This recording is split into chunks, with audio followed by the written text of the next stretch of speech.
Welcome to Guruvarya Academy. Learn everything in simple way. Let's start today's session. Guides. आज आपण 2.6 म्हणजे great scientist have a questioning mind हा chapter पाहणार आहोत. या चॅप्टरच्या टायटलवरनच आपल्याला समजलं असेल की जे काही मोठे मोठे थोर असे सायंटिस्ट होऊन गेले त्यांच्या मनामध्ये जे काही प्रश्न होते त्यांच्याबद्दल हा धडा किंवा हा चॅप्टर आपल्याला पाहायचा आहे. फर्स्ट ऑफ ऑल आपल्याला काही इंट्रोडक्टरी क्वेश्चन्स दिले गेले ते आपण पाहूया. First, list 3 of your favourite people. To which of the following categories do they belong? Add a new category if necessary. इथे आपल्याला खाली काही कॅटेगरीज दिले गेले आहेत. त्या कॅटेगरीज पैकी तुम्हाला जे काही तुमचे आवडते लोक आहेत त्यांची यादी तुम्हाला बनवायची आहे. ॲटलिस्ट 3 तरी व्यक्तींची, किंवा त्याच्यामध्ये तुम्ही तुमची नवीन आवडती कॅटेगरी देखील ॲड करू शकता. Answer for example, first Sakshi Malik, a sports person. Second Ujjwal Nikam, a lawyer. Third Amit Mishra, a singer. Fourth Mukesh Ambani, businessman. Next आहे describe orally in a sentence or two that each of the professionals given on textbook page number 55 do and the special requirement of their profession. पाठ्यपुस्तक क्रमांक 55 वर दिलेले व्यावसायिक काय करतात व त्या व्यवसायाच्या विशेष आवश्यकता कोणत्या असतात हे इथे आपल्याला तोंडी सांगायचं आहे. म्हणजे हा जो क्वेश्चन आहे तो ओरल क्वेश्चन आहे. त्याचे एक्झाम्पल आहे soldier serves in army and defends our nation from the enemy attack. They have to undergo rigorous training before joining. इथे आपला इंट्रोडक्टरी क्वेश्चन्सचा जो काही पार्ट होता तो संपतो. आता आपण चॅप्टरला सुरुवात करूया. Great scientist have a questioning mind. Great scientific minds are restless with questions. They keep asking, why does this happen? Can I make it better? Or what more can this do? महान वैज्ञानिक मने त्यांच्या पुढील प्रश्नांमुळे तळमळत असतात. ते विचारत राहतात, असे का घडते? मी यात सुधारणा करू शकतो काय? किंवा यांच्या आधारे अधिक काय करता येईल?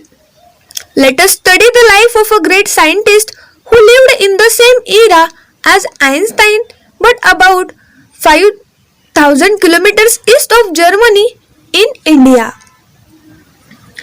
एक महान शास्त्रज्ञ जे आइन्स्टाईनच्या काळात पण जर्मनीच्या पूर्वेला 5,000 किलोमीटरवर भारतात राहत असत. त्यांच्या जीवनाचा आपण आज अभ्यास करूया. Born in Tiruchirappalli in southern India in the year 1888, Raman grew up to be one of the greatest scientists in India. He was a bright student right from the start and was deeply interested in optical science and acoustics. This is what perhaps led him to discover that the mridangam and the tabla produced more melodious sounds than any other percussion instruments. He was fascinated by colorful things, be it a flower, butterfly or gem. He kept seeking knowledge about everything around him. इसवी सन 1888 मध्ये दक्षिण भारतात तिरुचिरापल्ली येथे जन्मलेले रामन हे भारतातील अतिशय महान शास्त्रज्ञांपैकी एक म्हणून उदयाला आले. अगदी प्रारंभापासून ते एक अत्यंत हुशार विद्यार्थी होते. दृकशास्त्र आणि श्रावणशास्त्र यांत त्यांना सखोल स्वारस्य होते. कदाचित यामुळेच त्यांनी असा शोध लावला की इतर कोणत्याही तालवाद्यापेक्षा मृदंग आणि तबला अधिक कर्णमधुर ध्वनी निर्माण करतात. रंगीबेरंगी वस्तूंचे त्यांना आकर्षण वाटत असे. मग ते एखादे फूल असो, फुलपाखरू असो की रत्न असो, आपल्या परिसरातील प्रत्येक वस्तूची माहिती मिळवण्याचा ते प्रयत्न करीत असत. He became a scholar in sound and sound related physics. One day a ship sailed from the port of London towards Calcutta. On board was young C.V. Raman, who had delivered a lecture on the acoustic of the violin in London. He was now on the ship's deck, gazing at the blue waters of the ocean.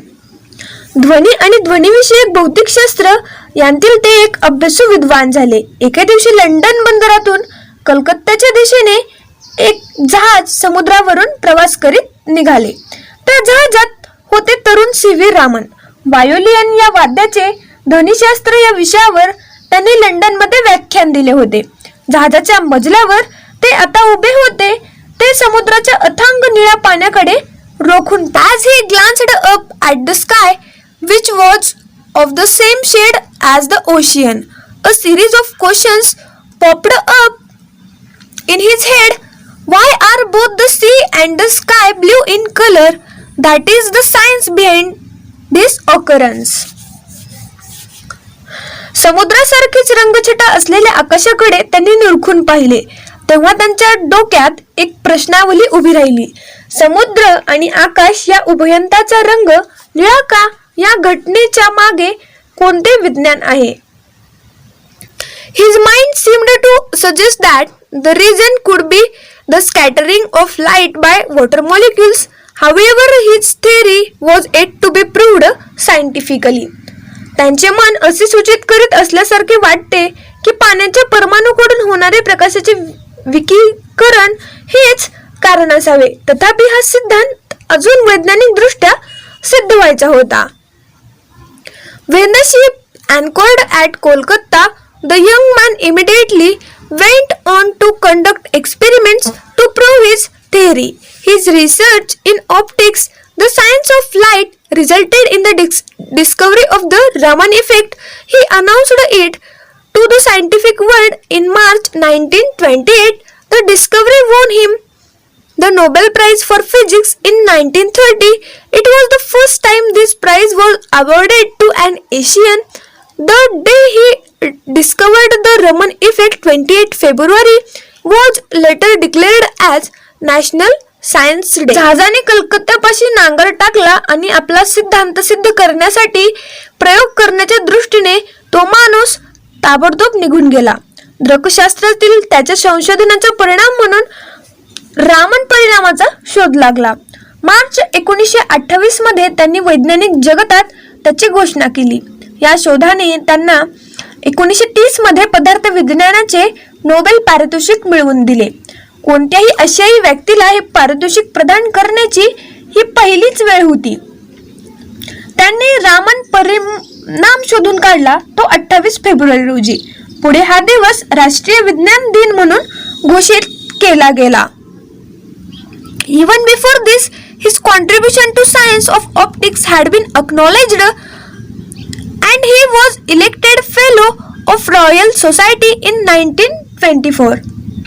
या आधीच दृकशास्त्रातील त्यांच्या योगदानाला मान्यता मिळाली होती आणि 1924 मध्ये त्यांची royal सोसायटीचे फेलो म्हणजे सभासद म्हणून निवड झाली होती. You would have learned about the Raman effect in detail at school. But do you know the discoveries subsequently helped in determining the internal structures of some 2000 chemical compounds? तुम्ही रामन परिणामाबाबत शाळेत तपशीलवार शिकला असाल, पण तुम्हाला हे माहिती आहे का की या शोधाने नंतरच्या काळात सुमारे 2000 रासायनिक संयुगांची आंतरिक संरचना निश्चित करण्यात सहाय्य केले. And can you guess what the cost of the equipment that Raman used to prove his theory was? A measly 200 rupees. आणि आपला सिद्धांत सिद्ध करण्यासाठी रामन यांनी वापरलेल्या साधन सामग्रीची किंमत किती होती हे तुम्हाला ठाऊक आहे काय? शुल्क फक्त 200 रुपये. Raman strongly felt that scientists should not be confined to laboratories to solve scientific problems. They should search around themselves and find those answers in accordance with nature. For the essence of science lies in independent thinking and hard work, and not in equipment. How true! Though the oceans and the sky have always been blue in color, it needed a questioning mind with a scientific outlook to find the reason behind it. Raman यांचे हे ठाम मत होते की वैज्ञानिक समस्या सोडवण्यासाठी शास्त्रज्ञ प्रयोगशाळेमध्येच कोंडलेले असू नयेत. त्यांनी स्वतःच्या परिसरात शोध घ्यावा आणि निसर्गाला अनुसरून उत्तरे शोधावीत. कारण विज्ञानाचे सार सर्वस्व स्वतंत्र विचारात आणि कष्टात असते, साधन सामग्रीमध्ये नव्हे. किती खरे आहे हे. समुद्र आणि आकाश हे रंगाने जरी कायम निळेच होते तरी त्यामागचे कारण शोधण्यासाठी वैज्ञानिक दृष्टी असलेल्या जिज्ञासू मनाची गरज होती. तर हा जो काही आपण महान शास्त्रज्ञांचे मन असते चौकस हा चॅप्टर पाहिला आहे तो डॉक्टर APJ अब्दुल कलाम यांनी लिहिला आहे. डॉक्टर APJ अब्दुल कलाम यांच्याबद्दल विशेष सांगायचं म्हणजे ते देखील एक सायंटिस्ट होते. तर त्यांच्याबद्दलची देखील आपण माहिती पाहणार आहोत. फर्स्ट ऑफ ऑल आपल्या चॅप्टरच्या सुरुवातीला त्यांच्याबद्दलची थोडीशी माहिती दिली गेली आहे. Doctor APJ Kalam was president of India from 2002 to 2007. He was awarded Bharat Ratna for his contribution to the scientific research and modernization of defense technology in India. He loved children. His books and ideas have inspired many young Indians. In this passage, he talks about another great Indian scientist, C.V. Raman. Dr. APJ Kalam हे खूप मोठे scientist होते. त्यांना missile man म्हणून देखील ओळखलं जायचं. त्याचप्रमाणे ते मुलांवरती खूप प्रेम करायचे आणि त्यांना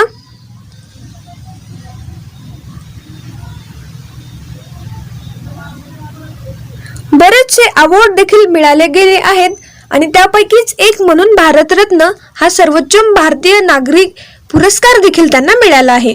आणि त्यांनीच हा C.V. रमन यांचा हा पॅसेज किंवा त्यांचं इंट्रोडक्शन ह्या चॅप्टरमध्ये मांडलेलं आहे.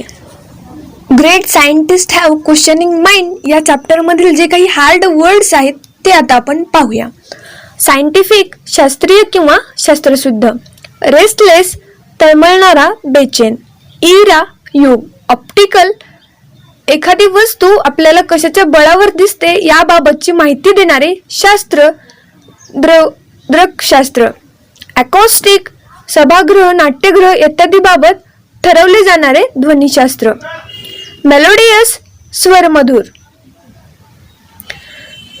पर्क्युशन इन्स्ट्रुमेंट ताल किंवा ठेका धरून वाजवता येणारं तालवाद्य, टू बी फॅसिनेटेड आकृष्ट होणे, रिलेटेड अमक्या तमक्याशी संबंधित, टू सेल समुद्रावरून प्रवास करणे, ऑन बोर्ड वाहनात इथे अर्थ जहाजात, टू डिलिव्हर अ लेक्चर व्याख्यान देणे, वॉटर्स जलाशय, ऑकरन्स घटना, टू स्केअर विखुरणे शास्त्रीय परिभाषेत विकीकरण, मॉलिक्युल्स परमाणू, टू अँकर नांगर टाकणे, कॉन्ट्रीब्युशन योगदान, टू ॲक्नॉलेज मान्यता देणे कबूल करणे, सबसिक्वेंटली तदनंतर, इंटरनल आंतरिक, केमिकल रासायनिक, कंपाऊंड संयुग, मेजली शुल्लक, टू बी कॉन्फिन्ड बंदिस्त असणे, इन अकॉर्डन्स विथ च्या अनुसार. आता आपण या चॅप्टरच्या वर्कशॉपकडे वळूयात. या वर्कशॉप मधला फर्स्ट क्वेश्चन आहे, prepare a life sketch of doctor C.V. Raman based on this lesson. Answer, doctor C.V. Raman a life sketch. आपल्याला या पाठावर आधारित डॉक्टर C.V. रामन यांच्या जीवनाचे स्थूल वर्णन रेखाटायचे आहे. Doctor C.V. Raman was born in Tiruchirappalli in the year 1888. He was a bright student right from the start. He was fascinated by colorful things. He was interested in optical science and acoustics. He delivered a lecture in London. He began to wonder about the color of the sky. He was elected Fellow of the Royal Society in 1924 for his contribution to the science of optics. He announced the Raman effect in 1928. He won the Nobel Prize for the physics in 1930. इथे आपला पहिला प्रश्न संपतो. आता आपण दुसऱ्या प्रश्नाकडे वळूया. दुसरा प्रश्न आहे, find the musical instrument mentioned in the passage. Passage मध्ये जो काही म्युझिकल इन्स्ट्रुमेंट नमूद केला गेला आहे तो इथे आपल्याला लिहायचा आहे. Answer mridangam. Third, list the scientific terms used in this passage. या पॅसेजमध्ये वापरण्यात आलेले शास्त्रीय टर्म्स आपल्याला इथे लिहायचे आहेत. Answer optical science, acoustic, percussions, physics, molecules, optics, chemical compound, Raman effect. इथे आपला तिसरा प्रश्न संपतो. आता आपण चौथ्या प्रश्नाकडे जाऊयात. चौथा प्रश्न आहे, the information about any 5 Indian scientist using the following points. Arrange it in a tabular form. Name, place of birth, discovery और इन्व्हेन्शन, अवॉर्ड्स अँड ऑनर्स. इथे आपल्याला गुगलच्या मदतीनं 5 सायंटिस्ट बद्दल माहिती मिळवायची आहे.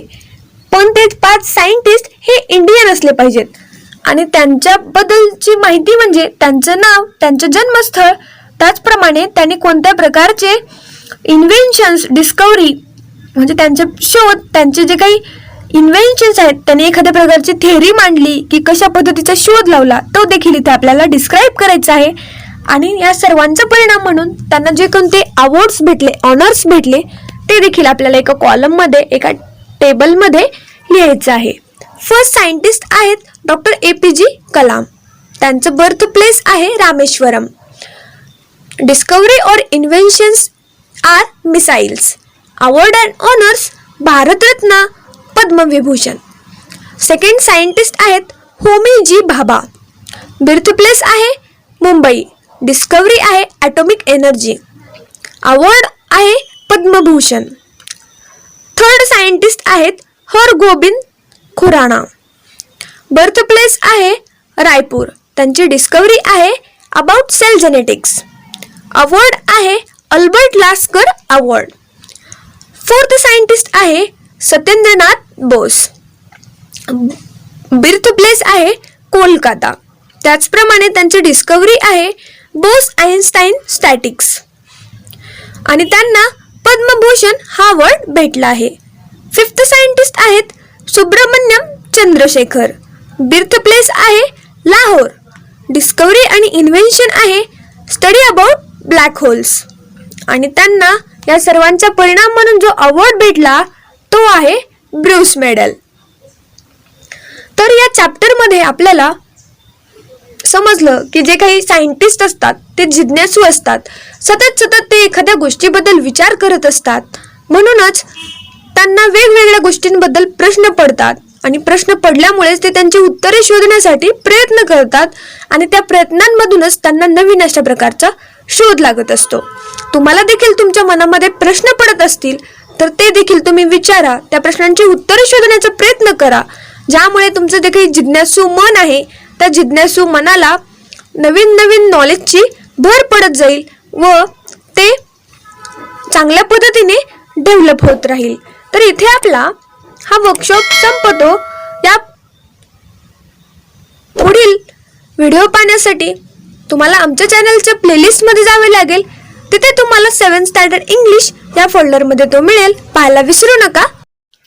Thanks for watching video. जर तुम्ही आमच्या चॅनलला सबस्क्राईब केलं नसेल तर लगेच सबस्क्राईब करा आणि बाजूला असलेल्या बेल आयकॉनवर क्लिक करा, म्हणजेच तुम्हाला आमच्या नवीन व्हिडिओचे अपडेट भेटतील. आणि शेअर करायला विसरू नका, कारण जशी तुम्हाला मदत झाली तशी इतरांना पण होऊ द्या. Thank you everyone.